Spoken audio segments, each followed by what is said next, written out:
Quelle est la première croyance profonde que l'enfant installe dans son inconscient?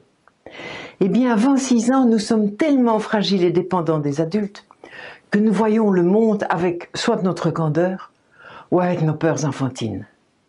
Donc soit on est trop confiant et cela parfois nous joue des tours, soit on a peur de l'inconnu et alors on se méfie, du coup on stagne dans notre apprentissage de la vie. La somme de tous les événements heureux ou malheureux va inciter l'enfant à tirer ses premières conclusions sur le monde dans lequel il vit et sur les personnes avec lesquelles il vit. Et ceci va constituer la première croyance fondamentale de son existence. Et plus les événements seront vécus dramatiquement, moins l'enfant aura la capacité de les analyser. Plus le stress du petit enfant sera fort, plus il va rigidifier la croyance qu'il va installer et il va en faire une vérité inébranlable.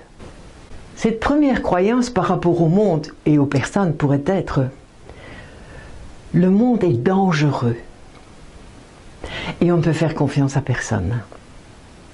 Ou bien le monde est faux, les gens mentent.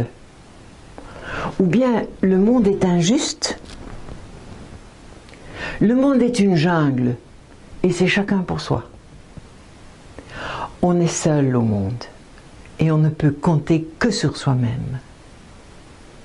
Alors ces visions du monde ne sont pas le reflet de ce qui est, mais ce sont des extrapolations erronées, compte tenu du traumatisme vécu et du peu de références dont dispose l'enfant à cet âge-là.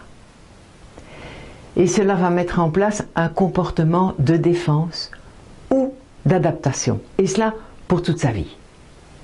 Soit il va attaquer, soit il va fuir. Donc il va devenir ou actif, ou il va devenir passif.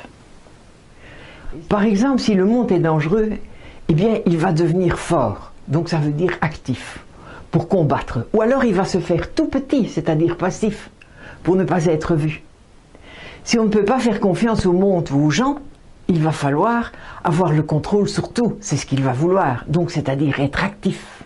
Ou alors il va démissionner et complètement se positionner en victime, donc être passif. Si le monde est faux, il ne cessera de rechercher la vérité. Si les gens mentent, il aura tout le temps besoin de preuves. Il ne croira plus jamais personne, etc., etc. Alors je vais vous raconter des histoires. Eh bien, c'est l'histoire d'une petite fille qui avait peur de l'orage. Et un jour de gros orage, sa maman l'a prise dans ses bras pour la protéger. Mais le cœur de la maman battait très très très fort. Alors au lieu de trouver le réconfort dans les bras de sa mère, la petite a essayé de donner du sens à ce qu'elle était en train de vivre. Et sa conclusion fut: ma maman n'est pas forte, elle fait semblant. Alors ça veut dire que je ne dois pas compter sur elle pour être protégée. Il va falloir que je me débrouille toute seule. Une autre histoire, c'est l'histoire du petit garçon qui tombe de son vélo sans se faire mal, mais qui aussitôt, sans l'avoir désiré, est englouti par l'affection de sa mère. Quel sens le gamin va-t-il donner à cela? Eh bien, ça veut dire le monde veut trop me protéger. Il ne me permet pas d'exister par moi-même. Le monde est étouffant. Et les gens ont peur pour un rien. Cela veut dire que tout est dangereux. Voici l'histoire d'un petit garçon qui assistait très souvent à des disputes entre ses parents.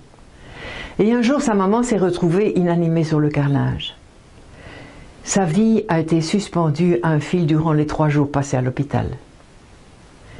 Eh bien, cela peut paraître aberrant, mais le petit garçon dont je vous parle a donné comme sens à cette scène que tous les hommes sont dangereux et violents, et que les femmes sont sans défense. Et cela a conditionné sa vie à défendre les femmes, mais aussi de satisfaire tous leurs désirs pour compenser les malheurs que sa maman avait endurés. Résultat, cet homme est devenu le souffre-douleur de toutes les femmes qu'il a fréquentées. C'est pourquoi il est important de revisiter nos premières interprétations du monde.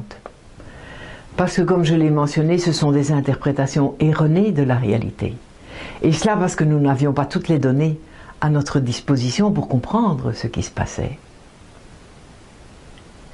Je vous propose, comme promis, une application qui va vous permettre de modifier le comportement compulsif que vous avez installé pour faire face à la toute première croyance de votre histoire, c'est-à-dire l'interprétation que vous avez faite par rapport au monde et aux personnes. Bref, si vous vous êtes reconnu dans les exemples que je viens de citer dans cet article, cela veut dire que le podcast qui suit, eh bien, il est pour vous. Oui. Alors si vous êtes plutôt, comme ici, dans le déni de soi face à une situation, si vous êtes quelqu'un qui fuit les situations, qui ne veut pas être vu ou qui veut éviter les conflits, je vais vous apprendre comment on fait pour couper l'élastique qui vous replonge malgré vous dans l'émotion traumatisante de l'enfance.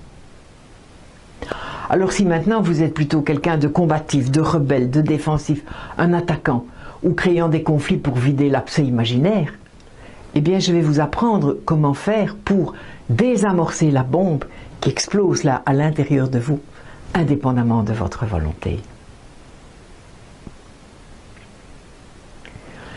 Mais pour que mon blog survive, il faut bien de temps en temps lui apporter un petit peu de carburant. Et c'est pourquoi je vous invite à verser quelques euros pour avoir accès à ce podcast. Alors comme il s'agit d'une relaxation constructive, mais cela commence toujours par les 2-3 mêmes phrases au départ. Mais très vite, voilà, vous allez vous rendre compte que le contenu, c'est-à-dire la partie active, elle est parfaitement adaptée aux changements qui nous préoccupent aujourd'hui. Dans les articles suivants, nous parlerons des croyances d'auto-dévalorisation et ensuite des croyances où le monde a vraiment été dangereux. Mais une chose à la fois, il faut d'abord comprendre les mécanismes de notre cerveau. À bientôt.